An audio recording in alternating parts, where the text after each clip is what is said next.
Today's Wheelbarrow Series class is Orchids, a Beginner's Guide. This PowerPoint was developed by Michelle Stanton, the former Kenton County horticulture agent, and it's presented by me, Dennis Morganson, agent for horticulture in Washington County. Orchids are nature's most amazing flowers. There's more than 27,000 species and 600 genera.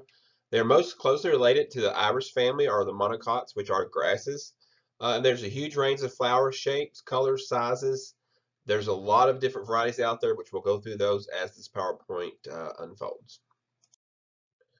Believe it or not, there are orchids native to Kentucky as well. They're found in many climates. There are 40 plus Kentucky species. They are the most pampered cultivated plants on the planet. Here's a few of our natives down here in this PowerPoint. We have the fringeless purple orchid. We have the large whorled pogonia. And we have the lady slipper, which is very popular in the woodland settings. Orchids are named by Greek philosopher and naturalist Theophrastus in 370 to 285 BC because many species have paired underground tubers, removing the male anatomy. Greek thus held the mistaken belief that orchids were aphrodisiacs and eating their tubers might provoke Venus and thus beget male children. Most orchids are perennial herbaceous plants with simple grass-like leaves. Many are epiphytes. This just means that they grow in a soulless condition, mostly growing in trees and tree bark and the organic matter that builds up there. Some are terrestrial, which means the roots are growing in the soil like a regular plant as we would think of. And then some are saprophytes, which are actually leafless plants. First, we're going to talk about the epiphytic orchids. These orchids anchor themselves in moss and soft bark, leaves, organic debris that builds up on tree branches, usually on trees anyway. In humid climates, they do not like dry climates because they are not actually anchored in soil like other plants. The terrestrial orchids, roots actually grow in the soil. This is the Chinese ground orchid in this picture here, Blatelia striata, will grow outdoors here. So if you like this orchid, you can always order these and grow them in our climate. We do have a native terrestrial orchid. This is the Kentucky lady slipper orchid. It is easily to grow. You can grow it at home. One little note here, if you find this in the wild, do not try to dig it. It does not transplant well. You'll just kill those wild varieties then. Also, if you do, you can order these from different nurseries. You can do a Google search to find these. But if you find a nice plant for less than 50 bucks, more than likely it was wild dug or taken from the wild.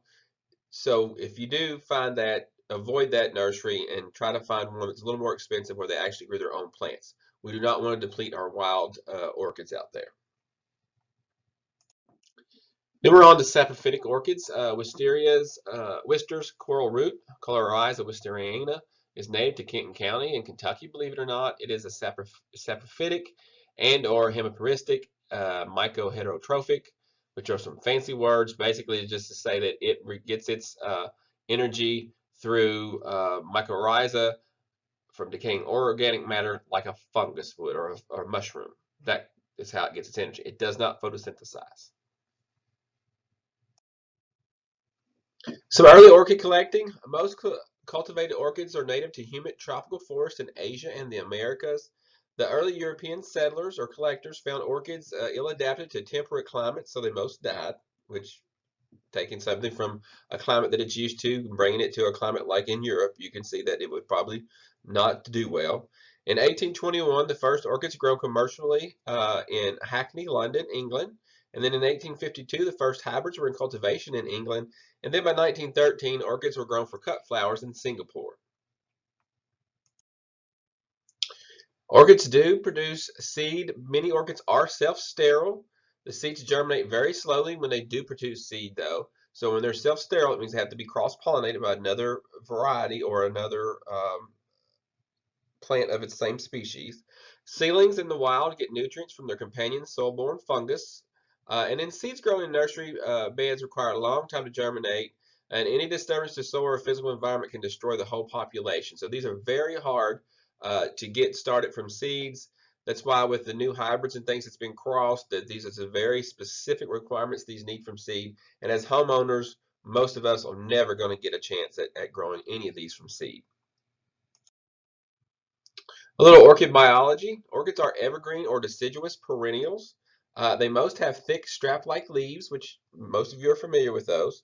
The leaves are alternately arranged on the stem, and some of the orchids grow more upright, some more sideways. Propagated by seed is difficult, which you just mentioned. Division or offshoots, meristem culture in the lab are the most commonly way these are reproduced. As far as the flowers go, the orchid flowers are unique among flowering plants. They have floral structures not found in other plants. And you can see that flower there. We've got the petal, we've got the sepal, which are common in flowers. We've got the other areas down there, the anthems and the stigma, those kinds of things. But you have the column there, which is not typical in many flowers. We have the viscidium, the pollinium, just a lot of different things there that are not common in other flowers. Orchids need cross-pollination. Each type of orchid has certain pollinators, and as a group, orchids are pollinated by insects, birds, bats, and butterflies, depending on the species.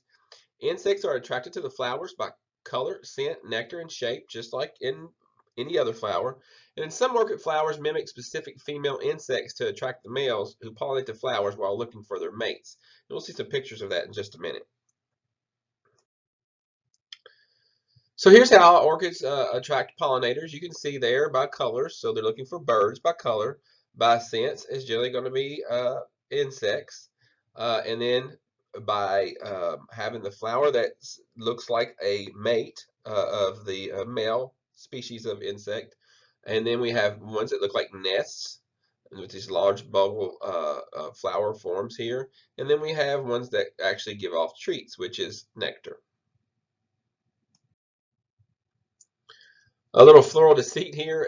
Insect-like features on Australian orchids match females of the respective male wasp pollinators in size and color. So you can see in that picture there, which they look very similar to the actual insect.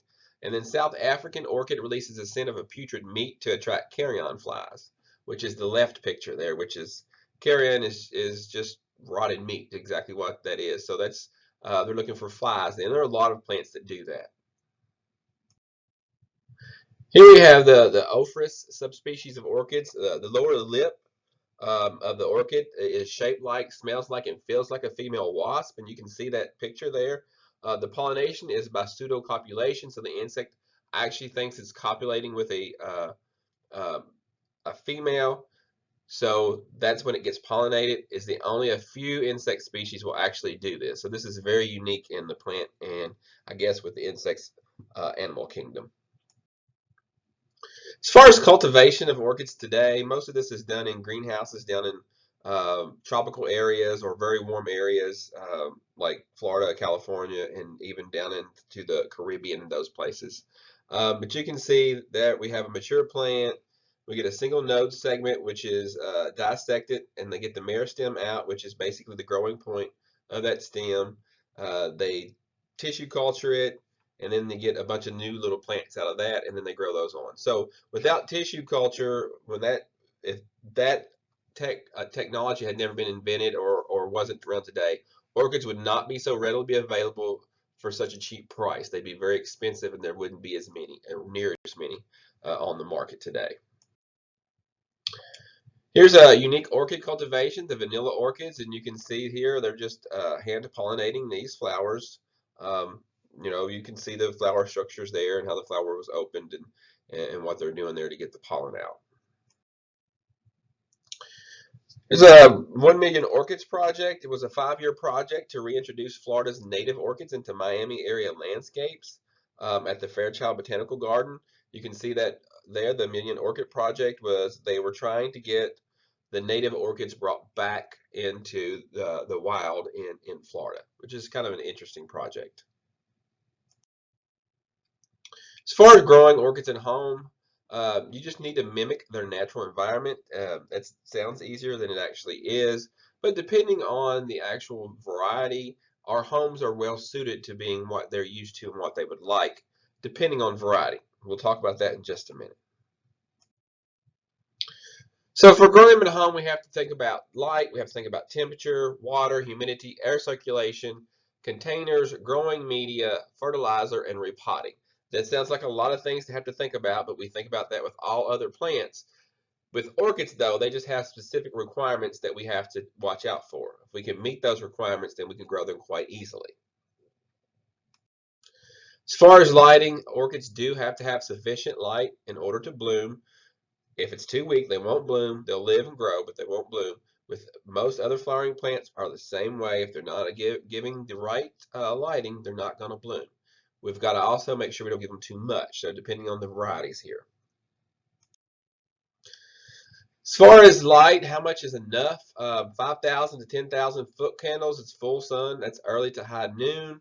4,000 to 5,000 is bright but not direct outdoor light. 18 to 4,000 is dappled sunlight. 1,000 to 1,800 is a cloudy day, no shadow. Light shades / indoors with exceptional exposure. And then under 1,000 is deep shade.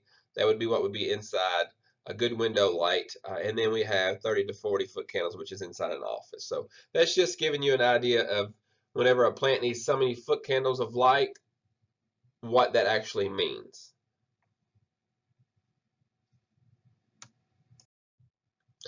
So orchids are classified by light needs. We have the high light needed, which is 3,000 foot candles. We have the medium light, which is 2,000 to 3,000 foot candles. And we have the low light, which is 1,000 to 2,000 foot candles. Orchids getting too little light have leaves that are a dull dark green, but they just don't really have that good green color. You can kind of notice that. So if we back up on our slides, we can look at low light is 1,000 to 2,000 foot candles. That's going to be just an exposed window.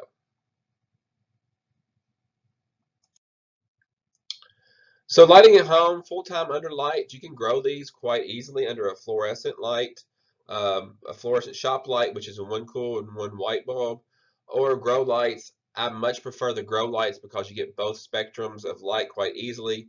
You do get that with the cool and the white bulb together, but if you just get the grow lights, you don't have to worry about the spectrums met. It's just a lot easier, and price-wise, buying grow lights compared to the other bulbs is not a huge difference. So it's just go ahead and get the grow lights and use those. The fluorescent grow lights are quite fine. We have LED grow lights now that give off a lot of light, take very little energy to run, and you get both wavelengths of light. As far as temperature, they are classed by winter night temperature needs as well.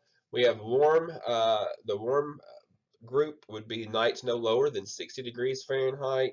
We have the intermediate group, which are nights down to 50 to 55, and then we have the cool group, which is nights of 45 to 50. Then we also have the cold hardy that they can actually be placed outside. We talked about a variety earlier, plus our natives. And then we have daytime temps with the ones that like temperatures in the 70s or the 80s. Also, you want to think about, you want to provide night temps that's 10 degrees Fahrenheit lower than the day. That's pretty much across the board for all the orchids. This is one reason why a window can work well for us in a house. Most of the time, we may not have a 10-degree swing from the window to the middle of the room, but we're going to have a little bit of a swing, especially if it's cool or a winter day outside, or night. So that's why that they can work quite well indoors, especially certain varieties, which we'll talk about in just a bit. So the number one way to kill indoor plants, and an orchid is no different, is to overwater it. That's what most people do. You want to let the growing medium dry out between watering. You do want to check frequently. The pot becomes lighter. That is if you're using clay. I like to use clay for orchids because the clay will tell you whenever it's dried out, because the pot will get a lighter color because the pot actually absorbs water too. You can estimate once or twice a week. Around most indoor locations, I have found once a week works quite well, especially for this type of orchid here, which is the Phalaenopsis. And then the point of a sharpened pencil, if you want to really check on your watering, you can stick the wood end of the pencil down into the medium. If the wood doesn't darken, it means there's not enough moisture in that medium, and then the orchid probably needs water. Pretty much, though, if you've got it in a clay pot indoors, if it's not completely root bound, once a week is probably going to be good enough. Few tips on watering. You want to use room temperature or lukewarm water. They don't like real cold, remember that. Tap water is okay. If it's very chlorine, though, you might want to let it sit out overnight first. Some plants are very sensitive to that chlorine and it can cause brown tips on the foliage. Do not use ice cubes, they're too cold. I know they sell the Phalaenopsis orchids out there, and they'll tell you to set an ice cube on top of the medium. That's going to give them water, but it's too cold. They don't like it. I don't know why that ever started out there, but those plants do not like that cold, cold water. So if you do buy those and they tell you just to put an ice cube or two on the medium once a week or whatever, avoid the ice cube and just give it some lukewarm water or room temperature water. Do not use water that's been softened with salts. The salts can build up and it's not healthy for the plants. You want to place the orchids in the sink and pour water on the medium for 15 seconds or so until the water drains out the bottom of the container. If you're using an orchid pot, you'll know there's got slits in the sides of the pot, and the water just drains right out. And most of what they're growing in is bark anyway, and that's going to just saturate that bark and let all the excess drain off. You do want to water the medium, not the flowers or the leaves, if at all possible. The more times you get the leaves really wet, the more chance you have to get some diseases and some foliage issues. So just think about that. Now, it's not going to hurt to get the leaves wet periodically, but you don't want to do that every time you water. Humidity, orchids do love humidity. They grow in an area, most of these, where it is very humid, and they actually can absorb some of that humidity through their leaves and their roots. You do want to place the plants on pebbles or gravel trays, as you can see in the picture here, and add a little water to that tray, but not high enough to reach the orchids, obviously. All you're going to do is have that water is going to evaporate away around those plants and give them more humidity. You do want to keep these away from heaters, vents, and fans because it'll dry them out a lot quicker and it reduces humidity. And you may want to use a humidifier in the winter to keep the humidity up a little bit in the house because our modern homes are very dry in the wintertime. Some humidity trays. These are very easily, basically it's nothing but just a flat tray. It can be made out of rubber or plastic. You can buy these. You can use whatever. You can use the metal trays that you can, chafing dishes, whatever you want. All you do is put some pebbles in there, put some water in it, and set your plants on top. Some trays are actually advertised. If you want to buy them as bonsai trays there, that you can see on the right side. That's totally up to you. I would not go out of my way to spend a lot of money on a fancy tray whenever I can just use whatever I've got around the house to add humidity. Orchids do like a little airflow, so you want to keep that in mind. Most house air circulation is fine. We have our heat and air kicks on and off constantly, and it moves the air around the house. You do want to avoid stuffy, closed up rooms.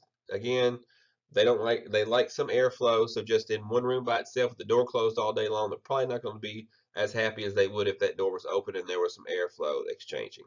Since they also need humidity, don't place them near heater vents again. We've talked about that.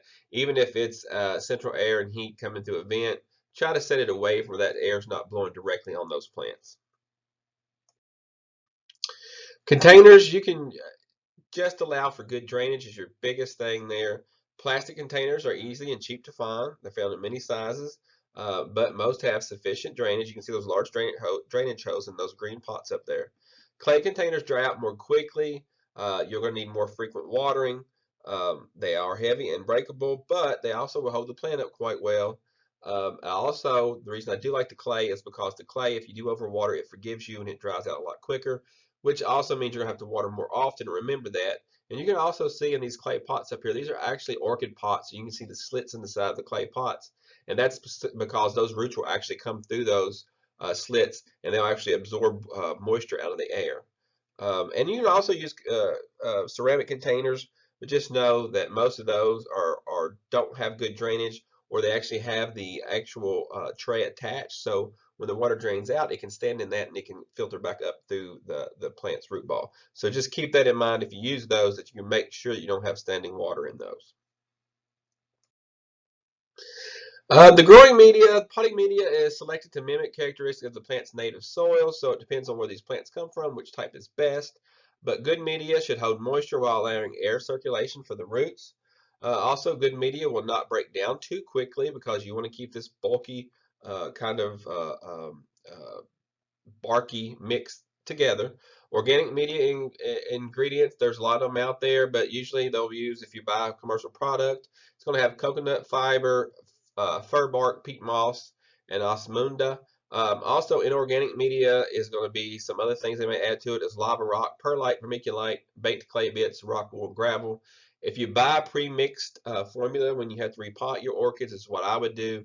If you go through that, it's basically the organic media mostly in that, which is going to be some coconut fiber, the fir bark, and a lot of bark. It is a lot, and a little bit of peat moss. That's pretty much what's going to be in there.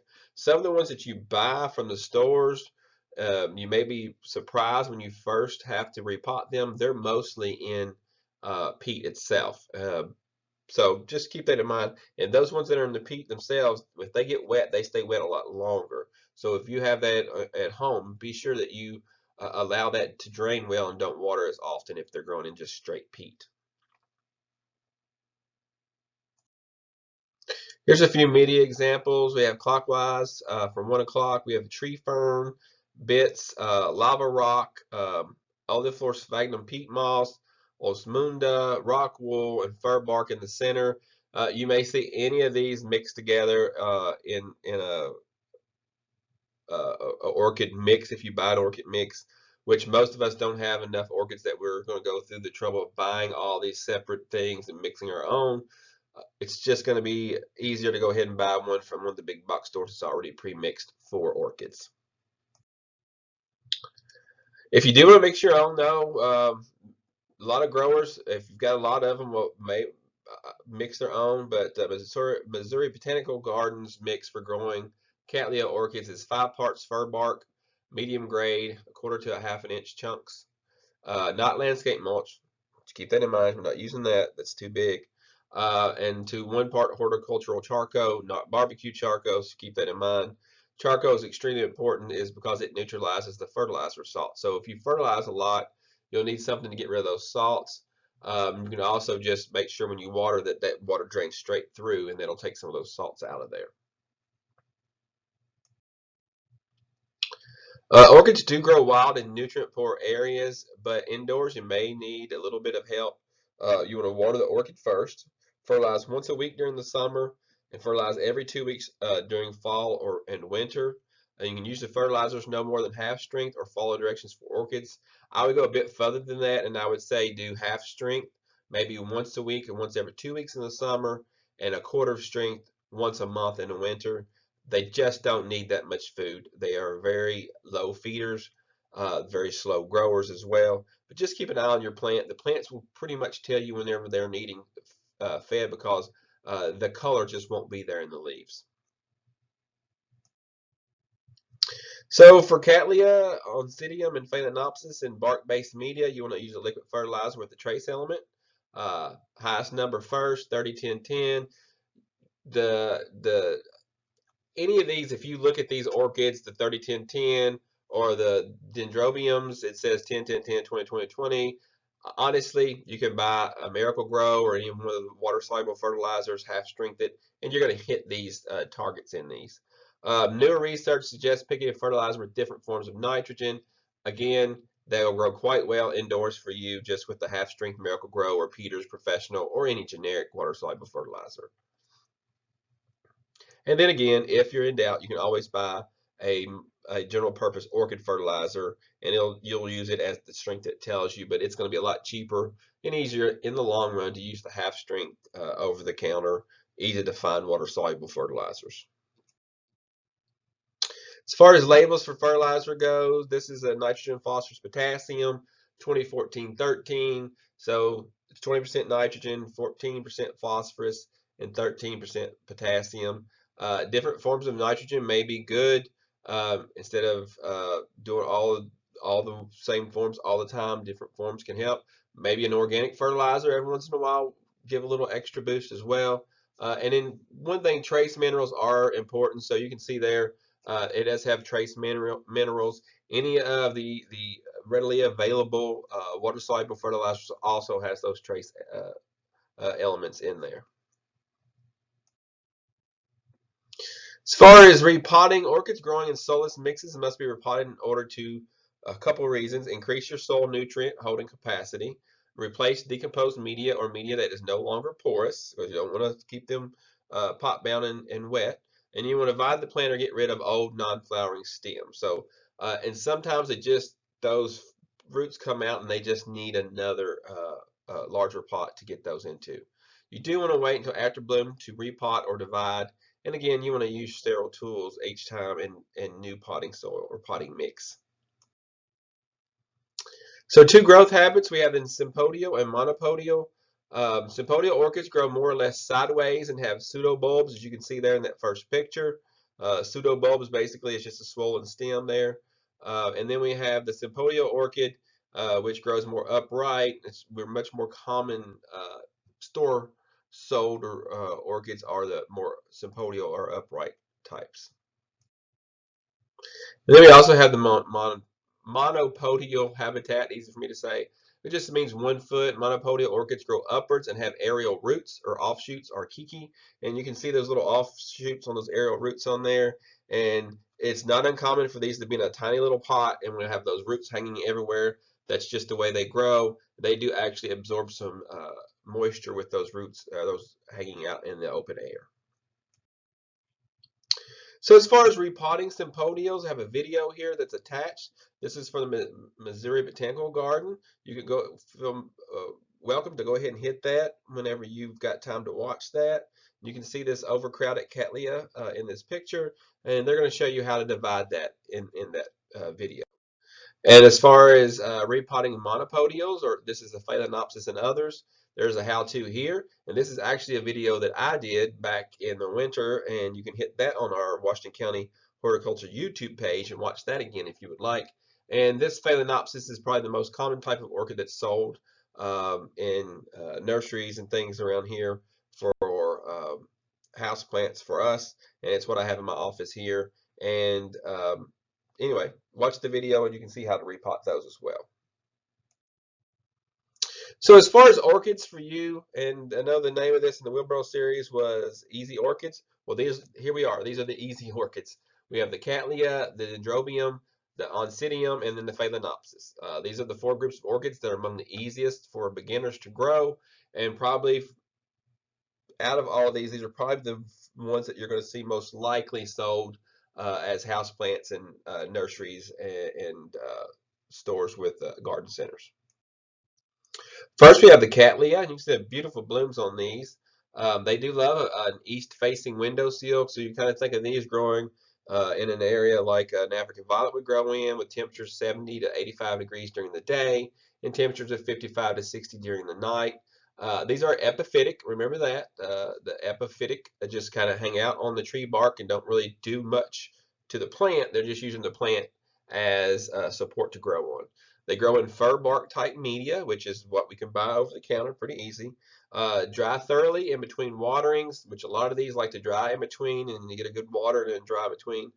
This is a sympodial, which means it has lots of aerial roots. And this actually can grow on a slab. If you want to grow it on a slab, you can do that as well. Then we have the dendrobiums. These are also epiphytic. These also like bright light. Also, day temperature a little bit warmer at 75 to 86 degrees Fahrenheit, and night temperature is also a little warmer at 65 degrees. You do want to fertilize this one weekly during periods of active growth with a quarter to half strength because it just needs a little more fertilizer because it grows a little bit faster.